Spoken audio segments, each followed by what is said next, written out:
तो हम पढ़ रहे थे संविधान का भाग 3 जो कि मौलिक अधिकार है। मौलिक अधिकार जो कि हमारे 12 से लेकर 35 तक है। हमने कहाँ तक पढ़ लिए थे? अनुच्छेद 21 तक पढ़ लिए थे। आज हम पढ़ेंगे अनुच्छेद 22। अनुच्छेद 22 जो है वो गिरफ्तारी के संबंध में, गिरफ्तारी में आपको क्या क्या सुविधाएं मिलेंगी उसके बारे में हम पढ़ते हैं। ठीक है, तो गिरफ्तारी अगर आपकी हो गई तो वो दो प्रकार से गिरफ्तारी होती है, एक तो अपराध से पहले और एक अपराध के बाद। तो जो अपराध के बाद होती है उसमें आपको क्या क्या सुविधाएं मिलेंगी? उसमें आपको 3 प्रकार की सुविधाएं मिलेंगी। क्या कि उसमें सबसे पहले आपको पुलिस वारंट लेके आएगी तभी आपको गिरफ्तार कर सकती है। दूसरा आपको है कि 24 घंटे के अंदर आपको जज के सामने प्रस्तुत करना होगा। यदि जज के सामने आपको 24 घंटे के अंदर नहीं प्रस्तुत किया गया तो आप उसमें हैबेस कॉर्पस का इस्तेमाल कर सकते हैं।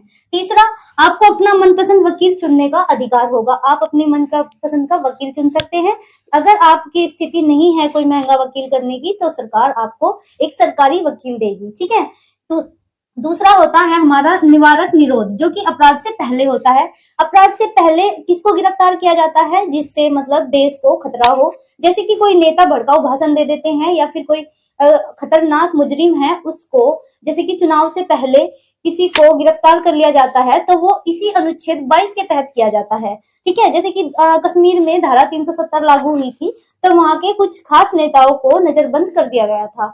ठीक है, ताकि वो देश में भड़काऊ भाषण न दे और लोगों को भड़काए ना। ठीक है, इसमें बिना वारंट के ही गिरफ्तार किया जाता है और 30 दिनों तक आप पुलिस कस्टडी में रह सकते हैं या फिर इससे ज्यादा भी।